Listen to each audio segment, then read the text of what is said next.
Hello friends, welcome to Srirani's kitchen. ఇవాళ మన కిచెన్లో ఈజీ వేలో చేసుకునే మోతీచూర్ లడ్డు రెసిపీ తయారీ విధానం చూపించిపోతున్నాండి. ఈ లడ్డూలు ఫస్ట్ టైం చేసినా ఫెయిల్ అయ్యే ఛాన్స్ లేకుండా చాలా పర్ఫెక్ట్గా వస్తాయి. అలాగే మోతీచూర్ లడ్డు చేయాలంటే టైం పడుతుంది అనుకుంటారు, కానీ ఈ వేలో చేస్తే ఒక 10-15 నిమిషాల్లో లడ్డూలు తయారైపోతాయి. అంత ఈజీ మెథడ్లో చూపిస్తున్నాను. ఎవరైతే లడ్డు చేయడం పెద్ద పని అనుకుంటారో జస్ట్ ఈ వీడియో చూసి ఒకసారి ట్రై చేయండి. మంచి మృదువైన కమ్మటి లడ్డూలు చాలా ఈజీ వేలో చేస్తారు. మరి ఆలస్యం చేయకుండా సింపుల్ వేలో చేసి ఈ మోతీచూర్ లడ్డును ఎలా చేయాలో చూద్దాండి. ఒక బౌల్లోకి 2 కప్పుల శనగపిండిని తీసుకోండి. అలాగే అందులోనే 1/2 స్పూన్ ఉప్పును వేసుకొని బాగా కలుపుకోండి.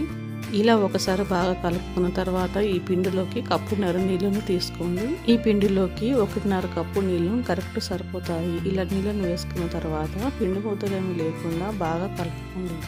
చూడండి, ఈ విధంగా ఇలా బాగా కలుపుకోండి. చూడండి, మనకి పిండి బాగా పలచగా ఉండొద్దు, మరి గట్టిగా ఉండొద్దు.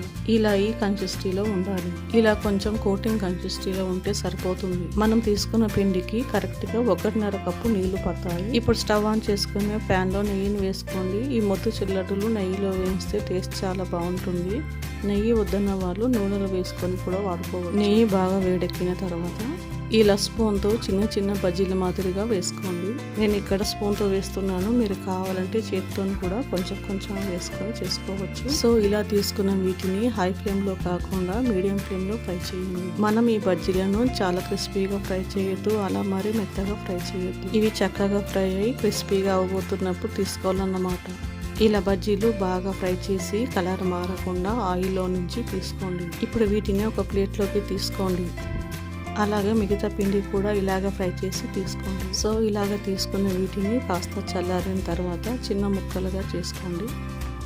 అలాగే ఇవన్నిటిని కూడా చిన్న ముక్కలుగా చేసుకొని పక్కన ఉంచండి. ఇప్పుడు ముక్కలుగా చేసుకున్న బజ్జీలను మిక్సర్ జార్లో వేసుకొని పల్స్ మోడ్లో తిప్పుతూ బరకగా గ్రైండ్ చేసుకోండి. ఎక్కువగా గ్రైండ్ చేయకుండా పల్స్ మోడ్లో తిప్పుతూ మనకు చిన్న చిన్న మోతీచూర్ లాగా వచ్చేలాగా గ్రైండ్ చేసుకోండి. చూడండి, గ్రైండ్ చేసిన తర్వాత చూపిస్తున్నాను. మనకి ఇలా పొడి పొడిగా బరకగా ఉండాలి. మరి పెద్ద పెద్ద ముక్కలుగా కాకుండా ఇలా బరకగా గ్రైండ్ చేసుకొని తీసుకోండి. ఇలాగే మనం ఫ్రై చేసినవన్నీ కొంచెం కొంచెంగా తీసుకుంటూ బరకగా గ్రైండ్ చేసుకొని తీసుకోండి. చూడండి, మనకు కన్సిస్టెన్సీ అనేది ఇలా పొడి పొడిగా బరకగా రావాలి. మరో పక్కన స్టవ్ ఆన్ చేసుకొని ప్యాన్ లోకి 1.25 కప్పు చక్కెర వేసుకోండి. ఇందులోకి 1.5 కప్పును నీళ్లను తీసుకోండి. ఈ చక్కెర మొత్తం కరిగి పాకంలాగా వచ్చేలాగా 5-6 నిమిషాలు మీడియం ఫ్లేమ్ లో మరిగించండి. ఈ లడ్డూలు మంచి ఫ్లేవర్ కోసం ఇందులో 2 యాలకులు తుంచి వేసుకోండి. ఇలా ఒకసారి బాగా కలిపి జిగురు పాకం వచ్చేలాగా 5-6 నిమిషాలు మీడియం ఫ్లేమ్ లో ఉడికించండి. ఇప్పుడు లడ్డూలు మంచి ఫ్లేవర్ కోసం ఈ చక్కెర పాకంలోనే 2 టేబుల్ స్పూన్ నెయ్యిని వేసుకోండి. అలాగే మనం చేసుకున్న లడ్డూలు మోతీచూర్లో మంచి కనబడడానికి ఇక్కడ ఆరెంజ్ ఫుడ్ కలర్ తీసుకున్నాను. మీరు ఫుడ్ కలర్ వద్దనుకుంటే ఈ స్టెప్ ని స్కిప్ చేయొచ్చు. సో ఇందులోకి మనం ముందుగా గ్రైండ్ చేసుకున్న మోతీచూర్ మిక్స్ని ఇందులోకి వేసుకొని బాగా కలపండి. ఇప్పుడు వీటిని 2-3 నిమిషాలు మీడియం ఫ్లేమ్లో కలుపుతూ ఉడికించామంటే ఇలా లడ్డు కన్సిస్టెన్సీలో వస్తుంది. చూడండి, ఈ విధంగా ప్యాన్కి సపరేట్ అయ్యేంత వరకు మీడియం ఫ్లేమ్లో ఉడికించండి. ఇలా దగ్గర పడ్డ తర్వాత స్టవ్ ఆఫ్ చేసుకొని వీటిని చల్లారనివ్వండి. ఇది కొంచెం చల్లారిన తర్వాత లడ్డూలాగా చుట్టుకొని తీసుకోవడము. నేను ఇక్కడ వేయించిన జీడిపప్పు వేసి లడ్డూను చుట్టుకుంటున్నాను. మీరు కావాలంటే మిలన్ సీడ్స్ కూడా వేసుకొని లడ్డూను చుట్టుకోవచ్చు. చూడండి, ఈ విధంగా చక్కగా లడ్డూ తయారైన తర్వాత ప్లేట్లోకి తీసుకోవడమే.